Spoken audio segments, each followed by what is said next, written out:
আসসালামু আলাইকুম বন্ধুরা, আজকে আমরা খুবই গুরুত্বপূর্ণ একটি ওষুধ নিয়ে আলোচনা করব। আজকে আমরা যে ওষুধটি নিয়ে আলোচনা করব ওষুধটির নাম হচ্ছে নাপাডল। এটি বেক্সিমকো ফার্মাসিউটিক্যালের প্যারাসিটামল গ্রুপের একটি ওষুধ। তো কারা খেতে পারবে, কারা খেতে পারবে না, এটি গর্ভকালীন এবং মাতৃদুগ্ধ দানকালে খাওয়া যাবে কিনা, খাওয়ার নিয়ম কি, সুবিধা অসুবিধা বিস্তারিত জানতে পারবেন আজকের ভিডিওতে।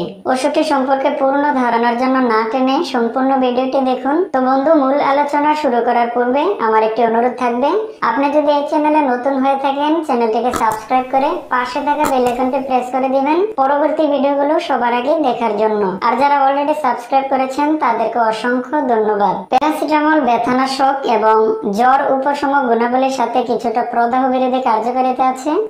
প্যারাসিটামল সর্বাপেক্ষা বেশি ব্যবহৃত এবং সর্বাপেক্ষা নিরাপদ ও দ্রুত কার্যকরী ব্যথানাশকদের একটি। এটি অধিক সহনশীল ও অ্যাসপিরিন জনিত অনেক পার্শ্ব প্রতিক্রিয়া মুক্ত একটি ওষুধ। আর বন্ধুরা, যে সমস্যায় এই নাপাডল ট্যাবলেটটি খাওয়া যাবে, এটি মূলত প্রাপ্ত বয়স্কদের ক্ষেত্রে মাঝারি এবং মাঝারি থেকে তীব্র ব্যথা নিরাময় ব্যবহৃত হয়। তীব্র ব্যথার স্বল্পমেয়াদী 5 দিন অথবা এর কম সময়ের জন্য এটি নির্দেশিত।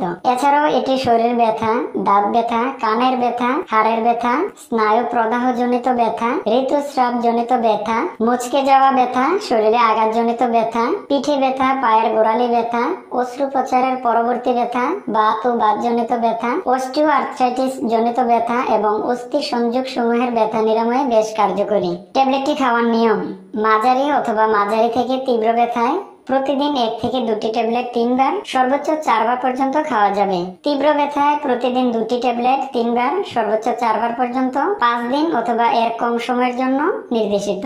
নাপাডল ট্যাবলেটটি গর্ভকালীন সময়ে খাওয়া যাবে কিনা এর কোনো সুনির্দিষ্ট এবং সুনিয়ন্ত্রিত তথ্য পাওয়া যায়নি। সুতরাং গর্ভকালীন সময়ে ওষুধটি সতর্কতার সাথে ব্যবহার করতে হবে। মাতৃদুগ্ধ দানকালে এই ওষুধটি না খাওয়াই ভালো। অতি প্রয়োজন হলে ডাক্তারের সাথে পরামর্শ করে ওষুধটি সেবন করতে হবে। তো বন্ধুরা, প্রতিটি ওষুধেরই কিছু না কিছু পার্শ্ব প্রতিক্রিয়া থাকে। তেমনি ভাবে অতিরিক্ত মাত্রায় প্যারাসিটামল গ্রুপের ওষুধ বা দীর্ঘকালীন সময় পর্যন্ত নাপাডল ট্যাবলেটটি সেবন করলে মাথা ব্যথা, পেট ব্যথা, ডায়রিয়া, অনিদ্রা, পেট ফাঁপা, মুখের শুষ্কতা, বমি বমি ভাব, বমি, অবসন্নতা, স্কিন রাশ, কোষ্ঠকাঠিন্য ইত্যাদি সমস্যা দেখা দিতে পারে। তো বন্ধুরা, এই ছিল নাপাডল ট্যাবলেটটি সম্পর্কে সংক্ষিপ্ত বিবরণ এবং প্রয়োজনীয় ইনফরমেশন।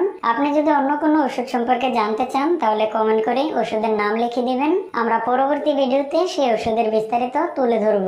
ওষুধ সবসময় শিশুদের নাগালের বাইরে ঠান্ডা ও শুষ্ক স্থানে রাখবেন। আর ফার্মেসি থেকে ওষুধ ক্রয় করার সময় অবশ্যই ওষুধের মেয়াদ দেখে ওষুধ ক্রয় করবেন। দেখা হচ্ছে পরবর্তী ভিডিওতে। সবাই ভালো। বন্ধুরা, প্রতিনিয়ত এই চ্যানেলের মধ্যে আমি মানব জীবনে ব্যবহৃত গুরুত্বপূর্ণ ওষুধগুলো নিয়ে আলোচনা করি, ওষুধের কার্যকারিতা, সেবনবিধি এবং পার্শ্ব প্রতিক্রিয়া সহ আলোচনা করি।